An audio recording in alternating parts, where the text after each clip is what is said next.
Hello everyone.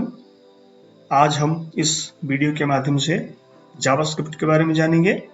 JavaScript क्या है और ये किस काम आती है। ये HTML पेज को या दूसरे कोई भी वेब पेज को क्रिएट करने के लिए कैसे यूज की जाती है और ये कैसे काम करती है, इसके क्या क्या फायदे और नुकसान हैं। तो चलिए शुरू करते हैं। सबसे पहले आता है introduction. JavaScript is a client-side scripting language developed by Brandon Each in 1995। JavaScript एक क्लाइंट साइड स्क्रिप्टिंग लैंग्वेज है। इट मीन्स इसको क्लाइंट की तरफ से यूज किया जाता है और यह ब्रेंडन ईच नाम के डेवलपर के द्वारा 1995 में डेवलप की गई थी। JavaScript can be run on any operating system and almost all browsers। JavaScript किसी भी ऑपरेटिंग सिस्टम में रन हो जाती है। It means JavaScript her operating system को सपोर्ट करती है और लगभग सभी ब्राउजर्स में रन होती है।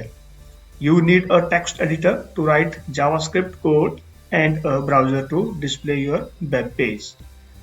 जावास्क्रिप्ट को राइट करने के लिए हमें एक टेक्स्ट एडिटर की जरूरत पड़ती है, जैसे कि नोटपैड है। हम लगभग ज़्यादातर नोटपैड का यूज करते हैं और नोटपैड को सेव करने के बाद में हम ब्राउजर के द्वारा उस वेब पेज को डिस्प्ले करने के लिए रन करते हैं।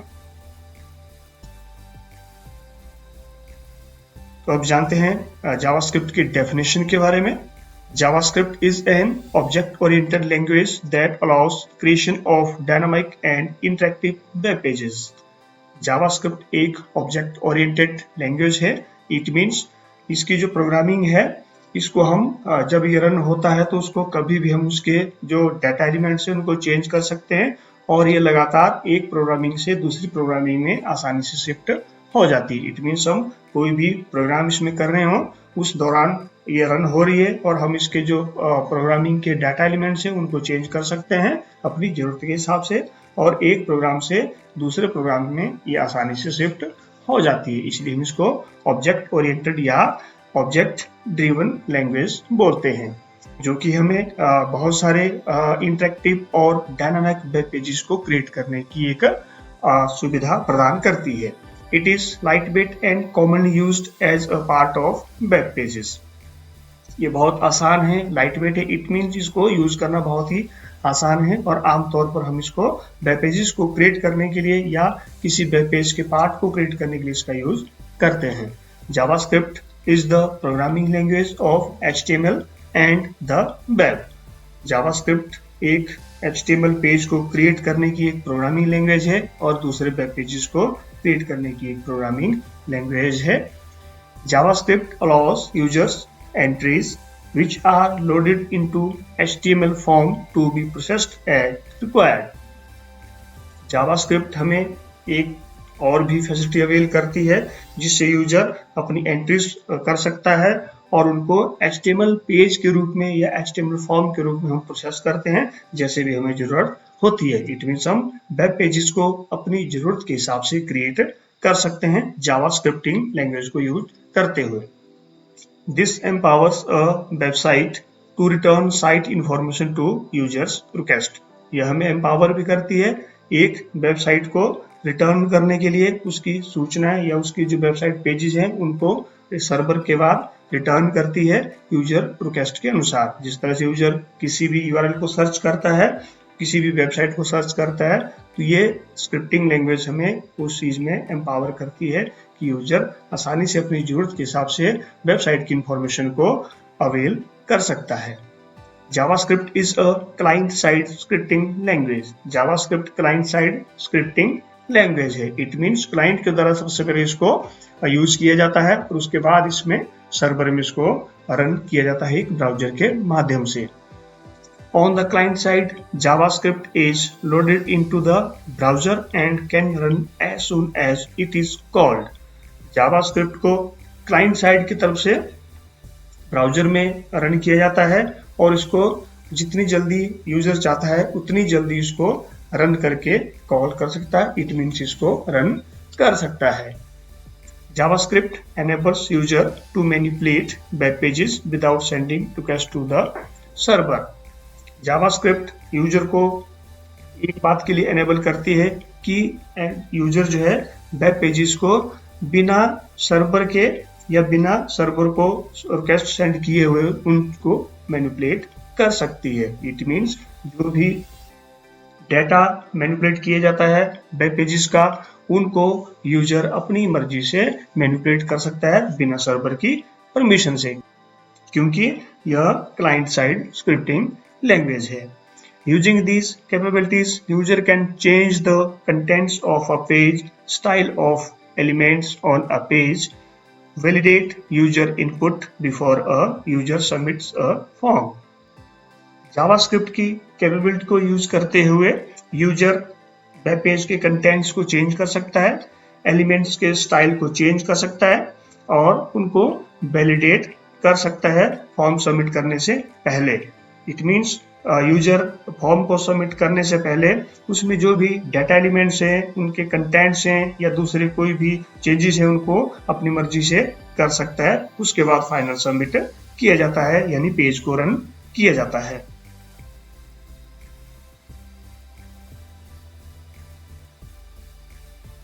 तो चलिए जानते हैं एडवांटेजेस ऑफ जावास्क्रिप्ट। जावास्क्रिप्ट के क्या क्या फायदे हैं। सबसे पहले आ जाता है speed. It is very fast, can be run immediately with in the client side browser. यह बहुत फास्ट स्पीड में काम करने वाली लैंग्वेज है और क्लाइंट साइड ब्राउजर की तरफ आसानी से रन होती है। Simplicity. It is relatively simple to learn and use. JavaScript काफी आसान भाषा है, एक स्क्रिप्टिंग लैंग्वेज है, इसको समझना काफी आसान है और उसको यूज करना भी काफी आसान है। Popularity. It is used everywhere in the world due to its features. JavaScript में बहुत सारे फीचर्स अवेलेबल हैं, जैसे कि इवेंट ड्रिवन, खासकर ऑब्जेक्ट ओरिएंटेड होने की वजह से यह पूरे संसार में बहुत ही फेमस लैंग्वेज है। Server load. Being client side reduces the demand on the web server. Client side scripting language होने की वजह से यह सर्वर के, या हम यूं कहें कि वेब सर्वर के लोड को बहुत कम करती है। इट मीन्स क्लाइंट साइड की तरफ से ही सारा फंक्शनिंग होता है, लास्ट में जब पेज सबमिट हो जाता है तो सर्वर के पास होता है। इट मीन्स सर्वर का जो लोड है काफी कम रहता है। नेक्स्ट है compilation. It does not require compilation process, so no compiler is needed. JavaScript में कंपाइलेशन की जरूरत नहीं होती, जैसे कि C+ लैंग्वेज में हुआ करती थी।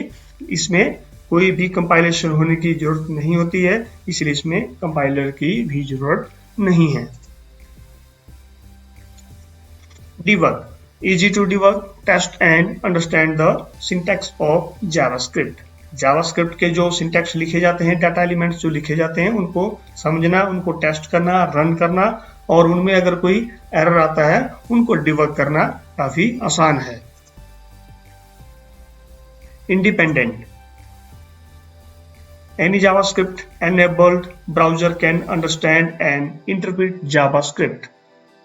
कोई भी जावास्क्रिप्ट एनेबल्ड ब्राउजर है उसको आसानी से समझ सकता है और जावास्क्रिप्ट को आसानी से इंटरप्रेट कर सकता है, रन कर सकता है। नेक्स्ट है event based. JavaScript is event based programming language. JavaScript event based programming language है। इसका मतलब इसमें जो भी प्रोग्राम होता है उस प्रोग्राम को रन करते समय यह दूसरे प्रोग्राम में भी शिफ्ट हो जाती है और इसको हम इवेंट ड्रिवन प्रोग्रामिंग लैंग्वेज भी बोलते हैं और ऑब्जेक्ट ओरिएंटेड लैंग्वेज भी बोलते हैं, क्योंकि इसमें हम जो डाटा एलिमेंट्स हैं उनको रनिंग के दौरान चेंज कर सकते हैं। नेक्स्ट है disadvantages of JavaScript. Security. Due to client side scripting language it is less secure. JavaScript client side scripting language होने की वजह से कम सिक्योर मानी जाती है। इट मीन्स इसमें जो भी डाटा ट्रांसमिशन होती है वो यूजर की तरफ से होती है और इसमें कभी भी डाटा एलिमेंट्स को चेंज कर लिया जाता है जब प्रोग्राम रन हो रहा होता है। तो बहुत सारे ऐसे चीजें हैं, इसमें बहुत सारे ऐसे फंक्शंस हैं जिनकी वजह से ये कम सिक्योर मानी जाती है। यह एक इसका बहुत बड़ा ड्रॉबैक है। Browsers support. JavaScript is sometimes interpreted differently by different browsers। जैसा हमने पहले डिस्कस किया, एक तरफ से तो उसका ये फायदा भी है कि जावास्क्रिप्ट किसी भी ब्राउजर में रन की जा सकती है, लेकिन दूसरी तरफ से इसका एक ड्रॉबैक भी है कि जावास्क्रिप्ट जो है आमतौर पर कभी-कभी किसी भी डिफरेंट ब्राउजर में अलग-अलग तरह से रन की जाती है। तो ये है इसके disadvantage of JavaScript.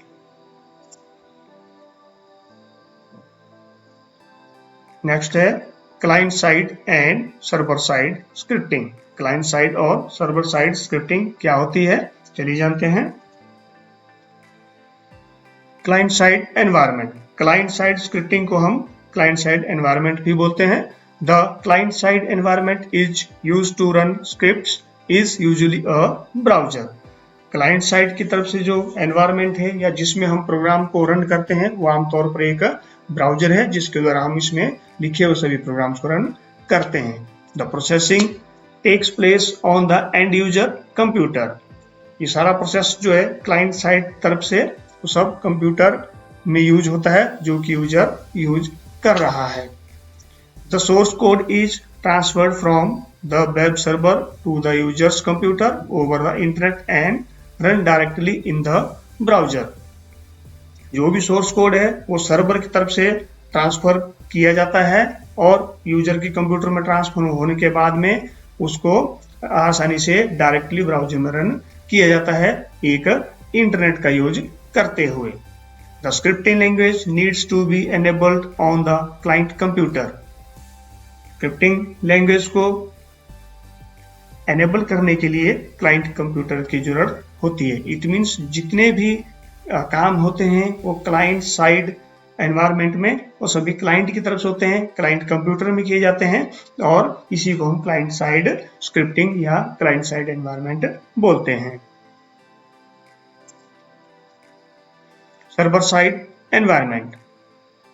The server side environment that runs a scripting language is a web server.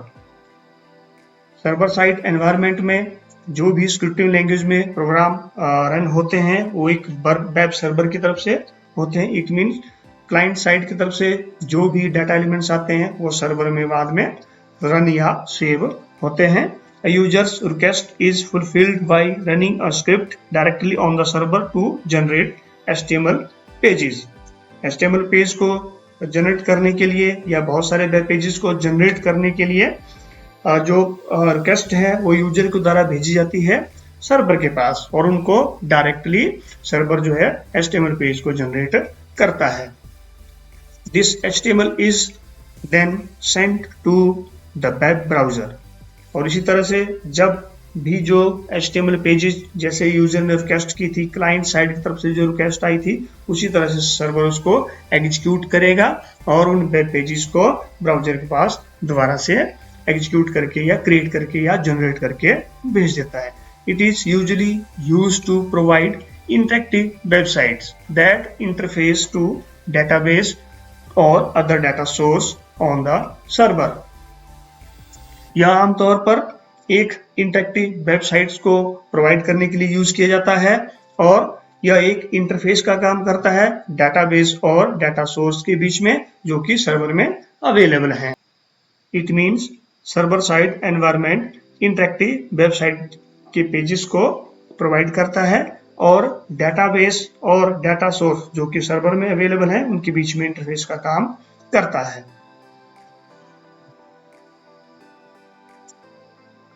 Next है client side versus server side scripting. Client side और सर्वर साइड स्क्रिप्टिंग कैसे काम करते हैं चलिए जानते हैं। Client side scripting. सबसे पहले आप जैसे पिक्चर में देख पा रहे हैं हम स्क्रिप्टिंग करते हैं। इट मीन्स जो भी डाटा एलिमेंट्स हमने किसी टेक्स्ट एडिटर में लिखे हैं वो हमारी स्क्रिप्टिंग कहलाती है। उनको स्क्रिप्ट करने के बाद में हम उनको ब्राउजर के माध्यम से अपलोड करते हैं और इसमें हेल्पर एप्लीकेशन जो है जैसा आप देख पा रहे हैं ये सब काम करती हैं। तो इट मीन्स हेल्पर एप्लीकेशन की मदद से ब्राउजर उनको रन करता है और नेटवर्क में रन करने के बाद में वो एप्लीकेशन या वो डाटा एलिमेंट्स जो हमने स्क्रिप्ट किया था वो सर्वर के पास चला जाता है।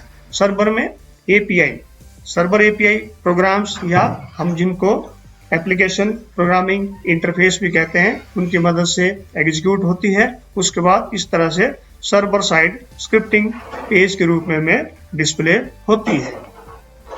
Next CGI program, common gateway interface program है, जो कि सर्वर के द्वारा एग्जीक्यूट किया गया प्रोग्राम है या वेब पेजेस है, उनको बैकएंड डेटाबेस में सेव करके रखती है, स्टोर करके रखती है। इट मीन्स सीजीआई प्रोग्राम, या हम यूं कहें कि कॉमन गेटवे इंटरफेस जो है वो सर्वर और डेटाबेस के बीच में एक इंटरफेस का, एक माध्यम का, एक ब्रिज का काम करता है। इसी तरह से सर्वर साइड स्क्रिप्टिंग काम करती है और क्लाइंट साइड स्क्रिप्टिंग भी काम करती है।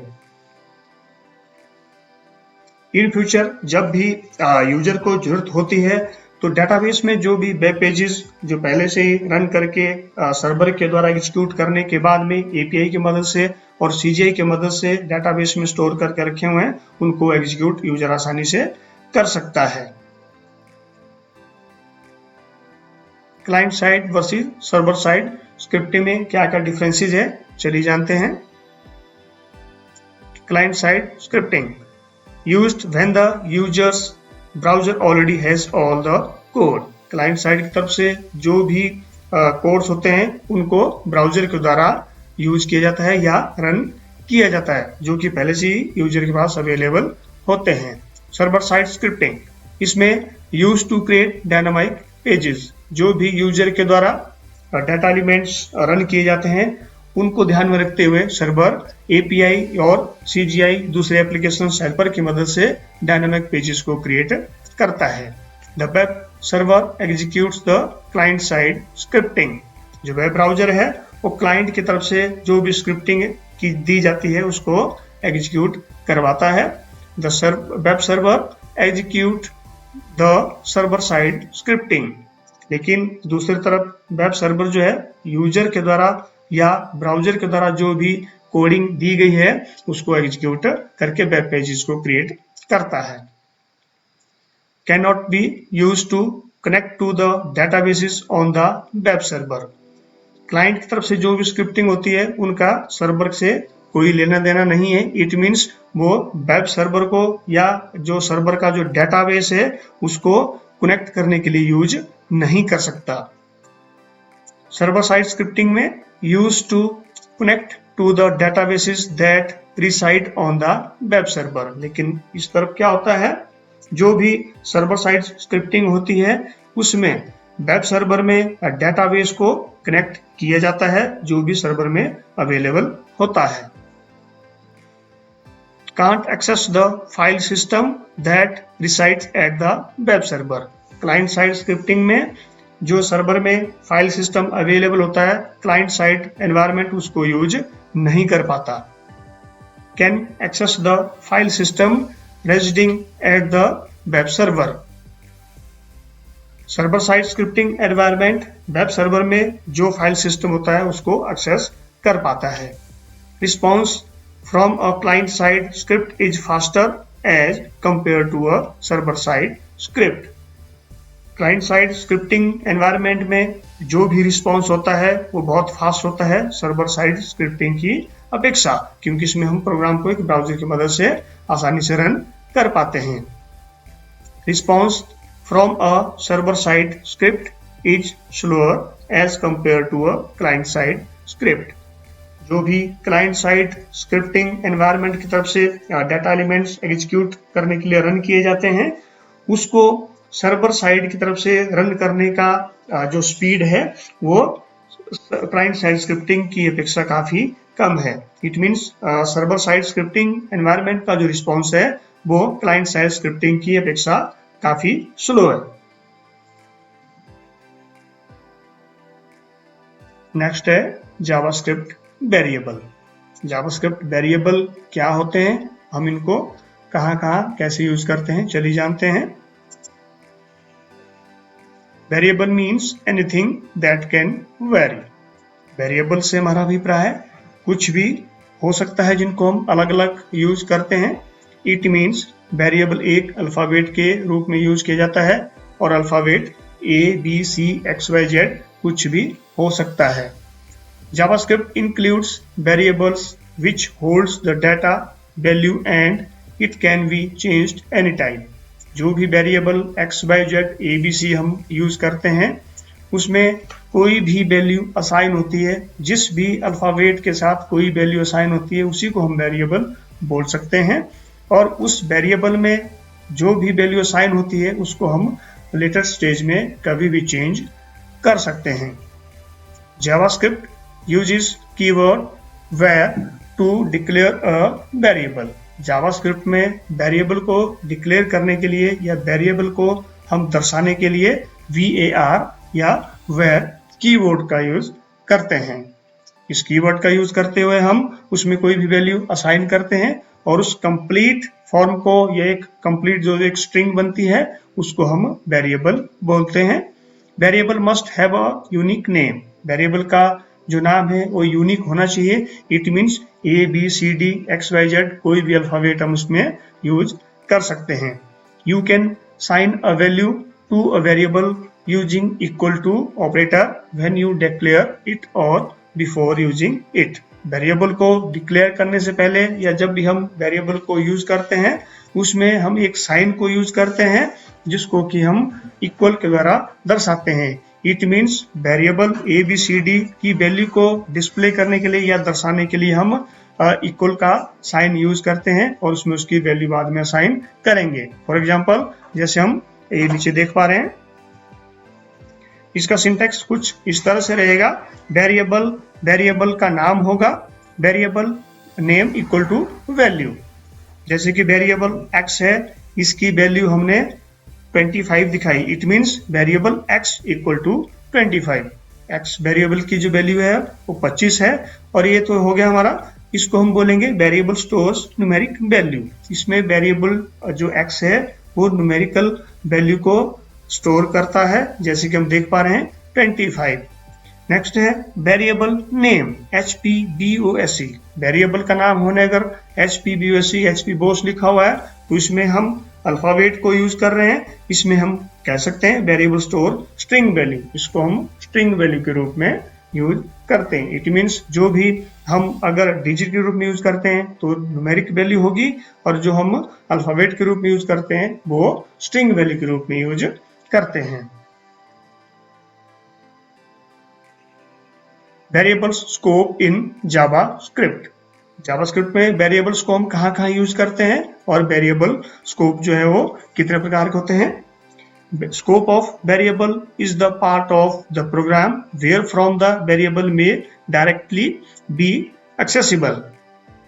Scope of variable एक प्रोग्राम का या एक स्क्रिप्टिंग प्रोग्राम का एक ऐसा पार्ट होता है जिसमें हम बहुत सारे वेरिएबल्स को डायरेक्टली यूज करते हैं और उनको आसानी से एक्सेस करते हैं। The scope of a variable is controlled by the location of the variable declaration and define the part of the program where a particular variable is accessible। Scope of variable में हम क्या करते हैं, जो variable का location है या हम यूं कहें कि वेरिएबल को जब हम डिक्लेयर करते हैं उसको हम इसमें कंट्रोल करते हैं कि वेरिएबल को हम जब यूज कर रहे हैं उसको हमने प्रोग्रामिंग के अंदर यूज करना है या प्रोग्रामिंग के बाहर यूज करना है। And define the part of the program, और हम इसको किसी भी प्रोग्राम में उसके एक जगह में डिफाइन करते हैं जहां हम उसको वेरिएबल को आसानी से एक्सेस कर पाते हैं। इट मीन्स वेरिएबल को प्रोग्रामिंग के अंदर यूज करना है या प्रोग्रामिंग के बाहर यूज करना है, फंक्शन के अंदर या बाहर यूज करना है। उसी तरह हम उसको टाइप्स को भी दर्शाते हैं। स्कोपिंग रूल्स वारी फ्रॉम लैंग्वेज टू लैंग्वेज। इसी तरह से स्कोप ऑफ वेरिएबल जो है, जिस तरह से हम जिस भी लैंग्वेज को यूज करते हैं, अलग अलग लैंग्वेज को हम यूज करते हैं तो इसके जो स्कोप ऑफ वेरिएबल्स हैं वो भी अलग अलग होंगे। There are two types of scopes of variables in JavaScript। JavaScript में मुख्य रूप से दो प्रकार के वेरिएबल स्कोप को यूज किया जाता है। First is global scope and second one is local scope.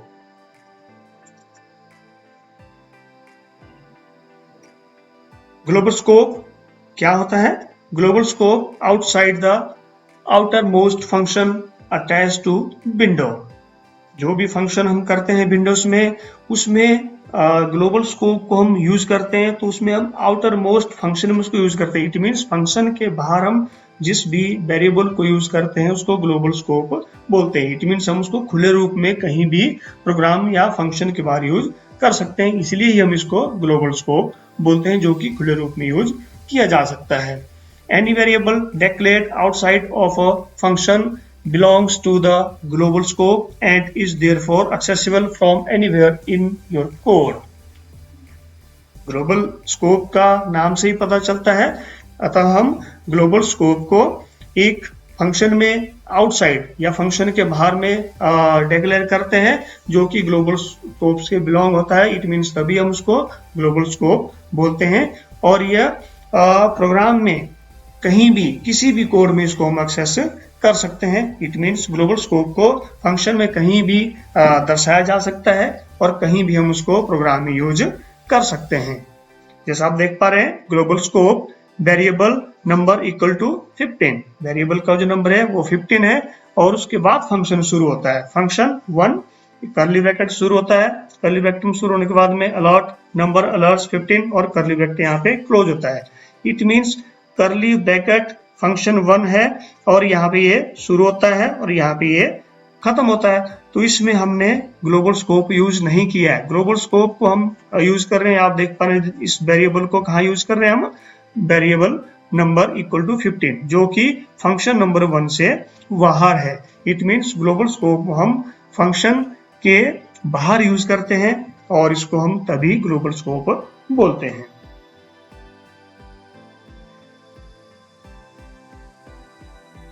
Local scope inside the function being executed, बोलने से पता चलता है लोकल स्कोप। इट मीन्स हम इसको फंक्शन के बीच में या फंक्शन के इनसाइड में एग्जीक्यूट करते हैं। जैसा कि आप देख पा रहे हैं, local scope function 3 curly bracket start variable number equal to 15 alert number alerts 15 curly bracket close.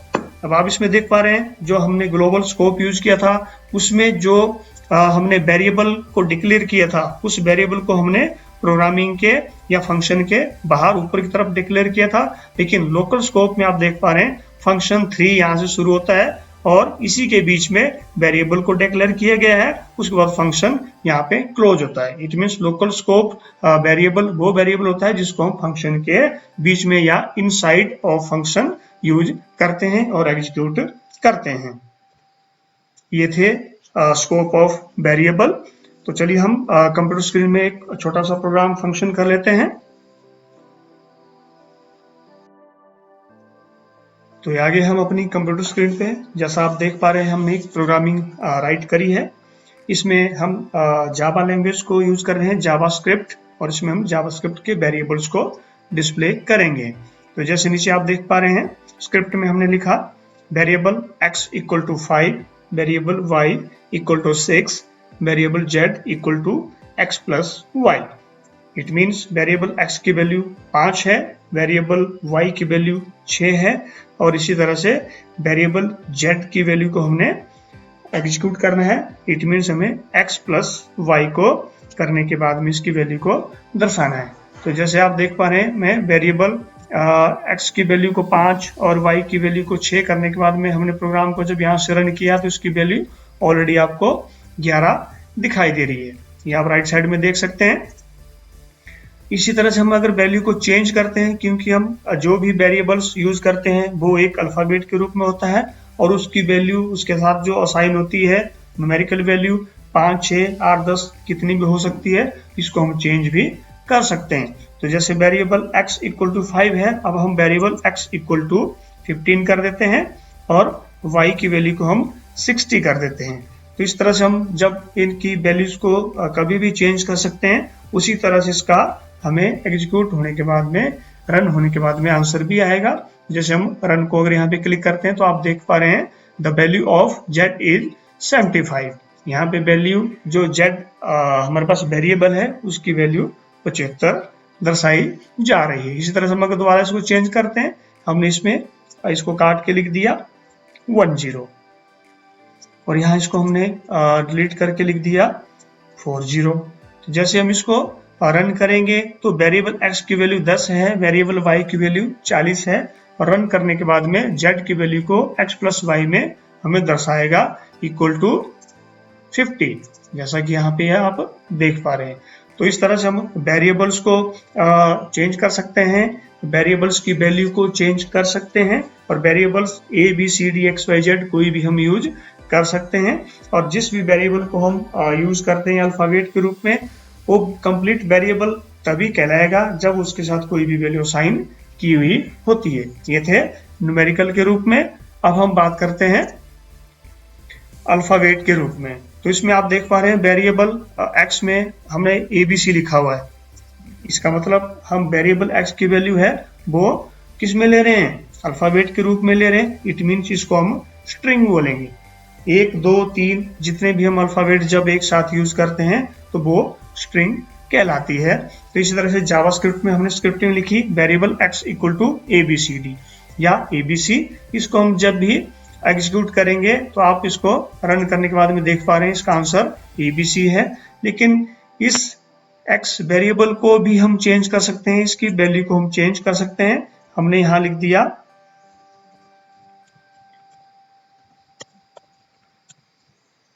ये देखिए, जैसे डिजिटल त्यागी मैंने इसमें लिखा तो रन करने के बाद में आप देख पाएंगे कि उसी तरह से आपको आंसर में दिखाएगा। इट मीन्स वेरिएबल x जो है उसको जो असाइन की हुई वैल्यू है वो डिजिटल त्यागी है या ABCD XYZ कोई भी है। इट मीन्स जो भी अल्फाबेट के रूप में वैल्यू को हम असाइन करते हैं वो स्ट्रिंग वैल्यू की रूप में हमें नजर आती है, या हम इसको यूं कहें कि ये वेरिएबल जो है वो स्ट्रिंग वेरिएबल है। तो ये थे वेरिएबल्स जिनको हमने प्रोग्राम के माध्यम से जाना।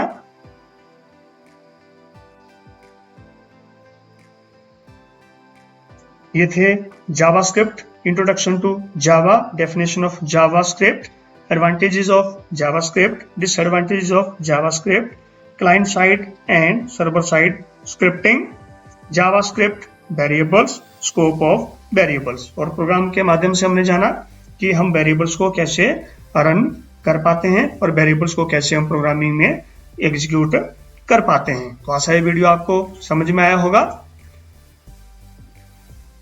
इस वीडियो में अगर कोई भी क्वेरी होती है तो आप मुझे मेल कर सकते हैं, व्हाट्सएप कर सकते हैं, और इसी तरह से बहुत सारे वीडियोस को देखने के लिए प्लीज मेरे चैनल डिजिटल त्यागी को सब्सक्राइब कीजिए। Thank you, have a nice day.